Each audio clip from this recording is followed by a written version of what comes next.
Hello dear students, welcome to English class. So today we are going to read out Unit 5. In this there is a poem about the lazy frog. Okay, so the lazy frog, from name itself we are getting to know that it is about a frog who is very lazy, जो बहुत आलसी है ना? So let's read out the poem. So open page number 78. On a school day, you are busy studying, playing and chatting with friends. When you have a holiday from school, what do? Would you behave a little like the frog in the following poem? तो आपको यहाँ पूछा गया है कि जब school day जब होता है तो आप क्या करते हो? आप स्टडी करते रहते हो, आप खेलते हो, आप चैटिंग करते हो फ्रेंड से, लेकिन जब हॉलीडे होता है तब आप क्या करते हो? So when you have holiday from school, what do? Would you behave a little like the frog in the following? क्या आप उस फ्रॉग के जैसे बिहेव करते हो जो इस पोएम के अंदर है? सो लेट्स रीड आउट कि इस पोएम में जो लेजी फ्रॉग है वो कैसे बिहेव करता है. So page number 79. Read the poem students. Fred is a very lazy frog who lolls all day upon a log. He always manages to shirk doing a single stroke of work. His poor old mother calls in vain, come in and help, he does not bother. To move 2 inches, much preferring to be extremely hard of hearing. He lies there in a silent heap and stays conveniently asleep. If a lady frog hops past, you would think he would get up at last to go and help her on her way, but no, I am ashamed to say that when a lady frog comes by, he does not open up an eye. Okay, so Fred is very lazy frog who lolls all day upon a log. जो Fred, ये इसमें frog का क्या नाम है? इसमें frog का नाम है Fred. Fred is very lazy frog. तो फ्रेड एक फ्रॉग है जो बहुत ही लेज़ी है, आलसी है.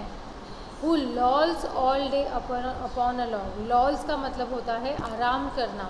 लॉल्स मीन्स टू रेस्ट, आराम करना. Who lols up all day upon a log. जो एक लॉग आप सबको पता है, जो पेड़ होता है उसका जो पार्ट होता है मोटा वाला, उसको लॉग कहा जाता है. ओके, सो वो उसी के ऊपर आराम करता रहता है पूरे दिन.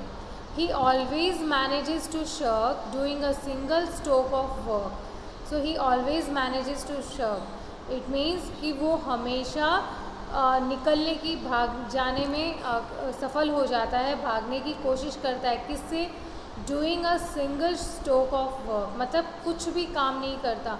जहाँ पर भी उसे लगता है कि यहाँ मुझे काम करना पड़ेगा, वो वहाँ से चुपचाप निकल जाता है, चुपचाप भाग जाता है. ओके, सो शर्क का मतलब होता है भाग जाना. Okay, his poor old mother calls in when, come in and help, he does not bother.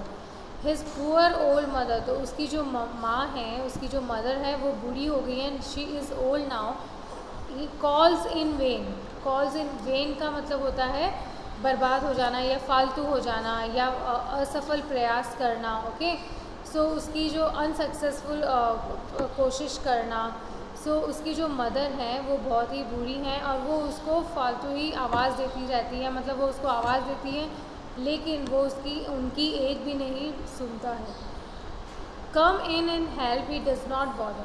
वो पूरे दिन चिल्लाती रहती है, आवाज़ देती रहती है कि बेटा अंदर आओ, मुझे हेल्प कर दो, लेकिन ही डज़ नॉट बॉदर, मतलब उसे परवाह नहीं है, वो ज़रा भी टेंशन नहीं करता इस बात की और ज़रा भी बॉदरेशन नहीं लेता कि मेरी मम्मा मुझे बुला रही हैं, वो बूढ़ी हैं, मुझे उन्हें हेल्प करवाना चाहिए, लेकिन ऐसा वो कुछ भी नहीं करता. To move 2 inches, much preferring to be extremely hard of hearing. It means वो मतलब 2-2 इंच दूर भागता रहता है, वो बच के वहाँ से निकलने की कोशिश करता है. वो ऐसे प्रिटेंड करता है जैसे उसने उनकी बात सुनी ही नहीं, जैसे उसे कुछ सुना ही नहीं. To be extremely hard of hearing, it means वो ऐसे दिखाता है कि मुझे तो बिल्कुल भी सुनाई नहीं दिया और कुछ भी मुझे नहीं पता चला कि उसकी मम्मा ने उसे बुलाया है. He lies there in silent heap and stays conveniently asleep. He lies there in silent heap, मतलब कोई किसी ढेर पर वो एकदम चुपचाप पड़ा रहता है, वहाँ लेटा रहता है एंड स्टेज कन्वीनियंटली asleep, और बहुत ही आराम से, आसानी से, इजी तरीके से वहाँ सोया रहता है बिना किसी बात की परवाह किए बिना। मीन्स अगर हमें भी कोई आवाज़ दे घर पर, क्या आप भी ऐसे बिहेव करते हो जैसे कि फ्रॉग करता है? नहीं ना, और करना भी नहीं चाहिए स्टूडेंट्स, क्योंकि जो बच्चे होते हैं उन्हें अपने पेरेंट्स की, चाहे वो बूढ़े हों चाहे वो यंग हो, उन्हीं की बात सुननी चाहिए। वो क्या कह रहे हैं उनकी वो बात माननी चाहिए। ओके, उन्हें इग्नोर नहीं करना चाहिए, क्योंकि जब आप अपने पेरेंट्स से कुछ कहते हैं, क्या वो इग्नोर कर पाते हैं? नहीं। So you should also behave like an obedient child. You should not behave like a lazy frog. Second paragraph. If a lady frog hops past, you would think he would get up last. कि अगर कोई lady frog, अगर कोई female frog वहाँ से जाती है, आपको लगता होगा ना कि ये जो फ्रॉग है ये वहाँ पर खड़ा हो जाता होगा उसके लिए, to go and help her on her way, कि वो उसमें इतने मैनर्स तो होंगे कि वहाँ से कोई फीमेल लेडी फ्रॉग जा रही है और वो उसके सामने उठकर खड़ा हो गया और झुककर उसे रास्ता बता रहा है। नहीं, ये फ्रॉग ऐसा नहीं है, इसे बिल्कुल भी शर्म नहीं है। If a lady frog hops past, you would think he would get up last to go and help her on her way. तो अगर कोई लेडी फ्रॉग वहाँ से गुज़रती है तो आप लोग को शायद लगता होगा कि वो वहाँ पर उठ जाता होगा, झुककर उसे हेलो करता होगा और उसे रास्ता बताता होगा, लेकिन नहीं ऐसा ऐसा नहीं है स्टूडेंट्स, वो तो भी पड़ा रहता है। But no, I am ashamed to say that when a lady frog comes by he does not open up one eye. But no, I am ashamed to say, लेकिन पोएट जो है यहाँ पे कह रहा है कि उसे कुछ फ़र्क नहीं पड़ता, कोई भी जाओ वहाँ से। और मुझे ये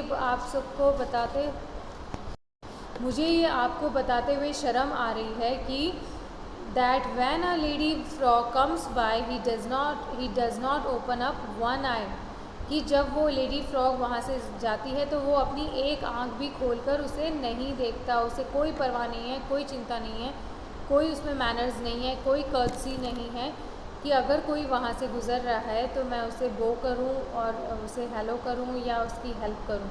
okay, so he is very very lazy. So students, इस पोएम से हमने क्या सीखा? कि हमने देखा कि किस तरह से ये लेज़ी फ्रॉग है, ये कुछ भी नहीं करता, ना अपने पेरेंट्स की सुनता है, ना पढ़ाई करता है, ना अपनी मम्मा की बात सुनता है, और ना किसी और पर्सन की मतलब उसको परवाह है या बॉदरेशन है। So we should also learn from his life, कि हमें भी एक लेसन मिला है कि ऐसा नहीं करना चाहिए, this is very wrong. We should always behave well, we should not be so lazy. ये जो हमारी एज है, चाहे ये एज हो चाहे आगे हम बड़े होते हैं, तो हमें बहुत हार्डवर्क करना चाहिए, बहुत एफ़र्ट्स करने चाहिए और चीज़ों को इग्नोर नहीं करना चाहिए। इतना भी नहीं कि हम अपने पेरेंट्स को इग्नोर करें, इतना भी लेज़ी नहीं कि हम सामने वाले को इग्नोर करें। Okay, so we should well behave and we should be always be active. मतलब यहाँ अभी जो एज है एटलीस्ट, तब तो हमें बहुत एक्टिव होने की ज़रूरत है, because it is important for us to study, to play and to do work what our elders ask us to do. Okay students, so read out the story and learn the new words, and I will be sending you PDF. In the PDF there will be question answers and also some exercise part. So I will send you PDF, उसमें ज़्यादा work नहीं है, आपको just poem read करनी है और वो work complete करना है। Okay, so do work on page number 80 and 81. In the next video, we will be starting our new chapter, Rip Van Winkle. Till then, have a nice day. Thank you.